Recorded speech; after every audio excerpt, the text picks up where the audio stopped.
Iya, di dalam Matius 5 tadi itu yang saya katakan itu bahwa Yesus itu tidak akan pernah merubah atau menghilangkan hukum Taurat sampai dunia ini pun hilang. Nggak sampai semuanya terjadi kok. Kata bahwa dengan matinya digantung Kamu sudah semua baca itu sudah bahwa hilang. waktu Kan seperti menerima itu. perjanjian Taurat, sebentar siapa ini? Kamu sudah pernah baca belum? Waktu Musa menerima perjanjian Taurat itu, apa yang dilakukan dia? Bangsa Israel diapain sama dia? Coba, saya mau tanya. Dibelah dua, dipisah dua. Coba Jangan ke situ dulu. Iya, coba. Bukan, waktu perjanjian Allah dengan itu apa yang dikerjakan? Setelah naik dari ke bukit tuh ngambil sama Hancurin patung, Harun. patung lembu. Bukan itu aja, ada korban yang disembelih kan. Habis itu darahnya diapain? Korban apa? Korban orang. Korban apa yang disembelih oleh sembelih Musa? darah itu nanti Nggak di ada darahnya mas, di- aneh-aneh aja sampai ini mas. Enggak Itu ada, gambaran enggak ada. itu. Kalau menurut saya enggak ada. Karena Kok nggak begini, ada? Bang. Makanya belum baca. Begini, Bang, Makanya kalau jangan kita sok ayat, ini kan ada beberapa di situ dalam Taurat Musa ada 5 surat di situ ya. Kalau kita buka dalam Imamat ya, ulangan 13 ya. Barang siapa yang bukan. Saya cari dulu ya. Itu yang jelas di situ, jangan mengorbankan orang, anakmu ya kan untuk Ya, persembahan betul. kepada dewa-dewa. Tidak mungkinlah Musa berlakukan seperti itu. Iya, Apalagi kalau bukan umpamanya kita menyembah- melihat Betul, orangnya bukan itu baik. orang. Orang baik itu tidak harus dibunuh. Betul, tidak Ya, sebentar ya, ada saya cari ayatnya. korban manusia nggak ada, Ada kok, betul. jangan mempersembahkan anakmu ke dewa-dewa, ada kok itu saya bantu. Nah, yang rancunya di sini, Bang. Imamat 18:21, janganlah kau Gimana? serahkan seorang dari anak-anakmu untuk dipersembahkan kepada dewa Molok. Supaya Dewa Molok. jangan engkau melanggar kedudukan nama Allah. Akulah Tuhanmu. Jadi di sini dalam imamat ini tertulis bahwa janganlah kamu seperti abang katakan tadi itu nggak mungkin lah Musa di zaman Musa ada penyembelihan manusia, Bang. Konteksnya itu nggak ada penyembelihan manusia, nggak ada. Saya nggak pernah mengatakan penyembelihan manusia. Tidak, tadi kan apa yang abang Tetapi katakan ada tadi? korban yang dicurahkan Itu untuk Makanya Richard Ogin tadi tanya di mana, ya kan? Makanya kalau Iya, umpamanya untuk kita berbicara tentang korban melewatkan manusia segala itu, kutuknya Yesus itu pun tidak dari bangsa Israel. Jadi gini Bang Richard. Intinya Sama taulah dengan itu peristiwa Pesah itu apa? dengar dulu Mas JJ. Intinya zaman Musa memerintahkan korban hewan. Masuk Paulus mengorbankan manusia. Itu intinya. Apapun konsepnya. Ini Paulus. Kalau kamu bilang kalau Allahnya itu menyuruh mengorbankan manusia itu Nah. ajaran Dewa Molok. Saya mau tanya, Allah Subhanahu wa Ta'ala-mu Jangan menyuruh ke Ibrahim sana dulu. mengorbankan anaknya. Jangan ke sana Apakah dulu. Allah Subhanahu wa Ta'ala itu adalah Dewa Molok? Nah, ya Jangan kan ke kacau sana kamu. dulu, itu kan ujian. Itu ujian, tapi tidak terlaksana sekarang. Nah, bagi Ibrahim. Konteksnya itu harus Nah, jelas sekarang dulu. saya tanya Mas JJ. Kata itu apa? Saya tanya dulu, pembunuhan Yesus itu karya Allah atau karya iblis? Ayo, jawab. Kan Jawab. sudah saya bilang, jikalau iblis tahu bahwa karya penyalipan itu adalah rahasia Tuhan untuk menyelamatkan umat manusia, iblis itu nggak akan melakukannya. Bukan Begitu loh. itu pertanyaannya Mas JJ, pembunuhan atas Yesus karya Allah atau karya iblis? Makanya iblis itu kalah main catur, kan begitu saya jawab. Karya Allah. Karya Allah. Berarti Karya Allah. Allah tahu nggak? Allah masuk neraka, melanggar hukum Taurat. Salah satunya jangan membunuh. Sementara Allah membunuh, masuk neraka lah Allah. Begitu konsekuensinya, Pak. Siapa yang membunuh? Nah, Yesus tadi dibunuh itu kok, dia karya Allah. membunuh ya enggak bisa. Itu karya Allah. Konsepnya enggak begitu. Itu loh. Itu kehendak lah, Pak Paulus buat tepatnya lah, bukan karya. Kalau karya udah kehendak Allah untuk membunuh Yesus anaknya, betul. karena ada faktornya, beberapa faktor kenapa harus terjadi seperti itu.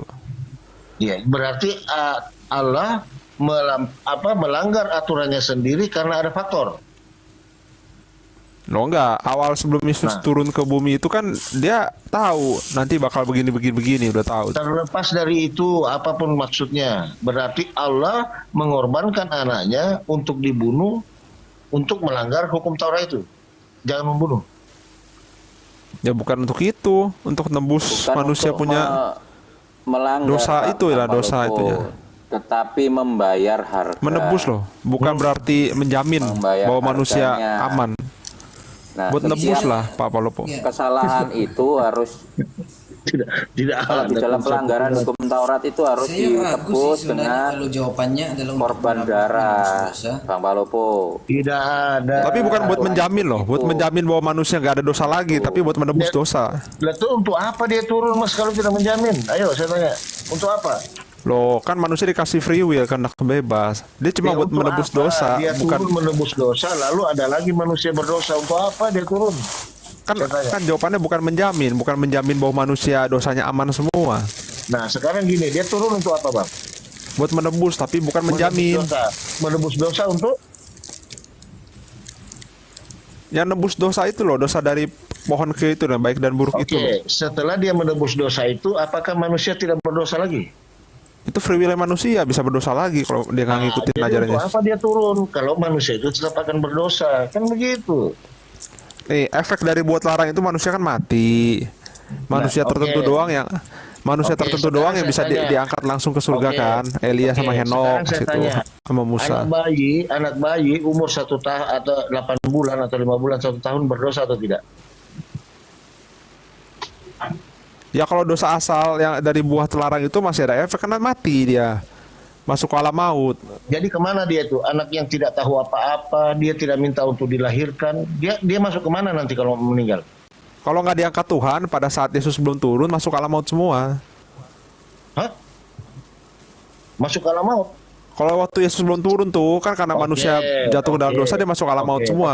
Oke, sekarang ini loh, kalau kita berbicara sekarang ya, anak-anak balita yang belum tahu apa-apa, umur 1 tahun, dia tidak meminta untuk dilahirkan, lalu dia meninggal. Mm. Apakah dia berdosa atau tidak? Wah, aku mesti tanya Tuhan itu masuk kemana itu.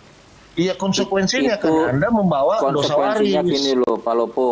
Gitu. Ya, yang ditebus itu sebenarnya ya Apanya? kalau Dosa menurut apa? saya itu adalah efeknya kematiannya. Efek buah terlarang Gitu itu loh. supaya jadi netral, Itu kayak ibarat kematian. Nah, penawar racun lah supaya jadi dia bangkit. sehingga ada kebangkitan. Makanya dikatakan kenapa Yesus harus mati, bangkit pada hari ketiga, sehingga dia menjadikan Tuhan menjadi anak sulung loh, dari semua makhluk hidup. Mas, Ya kan? konsekuensi kalau Anda bawa itu, tanpa Mas. ada kebangkitan itu, Tunggu, imannya tunggu. orang Kristen itu percuma, Tunggu. nggak fungsi. Tunggu, Gitu loh. untuk Nah, turunnya itu yang mempercayai mau- kebangkitan, betul, Mas Richard? Betul. Yang harus konsekuensi tentang kehidupannya itu ini, ya Kalau kan? Berarti yang dimenangkan apa, yang dihindarkan apa? Ya tadi dari maut tadi, dari kutuk tadi. Dan kutuk Bang dosa Palopo, saya tadi, masuk sedikit ya. ya kan? Iya, silakan, Dari Bang. kutuk dosa Silakan, tadi. silakan, Nah, silakan. masalah nanti free will-nya tentang dosa perbuatan selanjutnya itu efeknya kemana? Sama. Jadi Ya kan? begini, Bang JJ. Sudah, efeknya Tadi- kepada mahkota kehidupannya, begitu Ya. loh. Ya begini, Nantinya. tadi saya menyimak bahwa tadi Anda juga mengatakan bahwa Yesus itu turun menebus dosa. Sementara Anda juga mengatakan Yesus itu turun untuk menghapus efek daripada water terlarang. Betul. Yang mana yang salah ini? Jadi Iya, tujuan kan itu kan buat penyaliban larang itu kan yang membuat korban manusia itu jatuh ke dalam dosa, ataku. ada Ya, 3 kalau di Roma atau 4 5 kalau nomor nggak salah ya 13, kan. dosa sudah ada di Fungsinya. dalam dunia sebelum Taurat, di situ katanya. Betul. Tetapi Oh, bener, jika Adam tidak dan ada Hawa hukum kan sebelum Torah turun. Torah turun kan pas Musa. Iya, sebelum Taurat ada. Berarti Iya, Musa di baru ayat turun itu, Taurat. Makanya di ayat itu, tetapi jika tidak ada hukum Taurat, dosa tidak dihitung. Gimana itu? Siapa yang bilang dosa, arti berdosa itu apa dulu? Yang ditebus Yesus itu dosa efek dari buat larang itu loh yang nanti mati.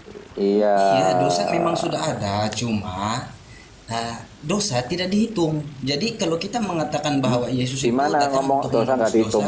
dosa yang mana? Yang itu Nggak efek ada, dari saya buat mau larang yang manusia jatuh ke dalam dosa, yang mulai dosa yang nggak itu loh. Yang ayat keberapa? Coba tanya dulu. Roma 5 Enggak, dosa- nomor 13. Coba dibaca. Di situ dosa sudah ada sebelum ada hukum Taurat. Tetapi Iya betul. dosa itu tidak dihitung. Mana? Dosa yang ditebus Yesus tuh efek buat larangnya loh. Itu kan Torah itu kan perintah manusia itu.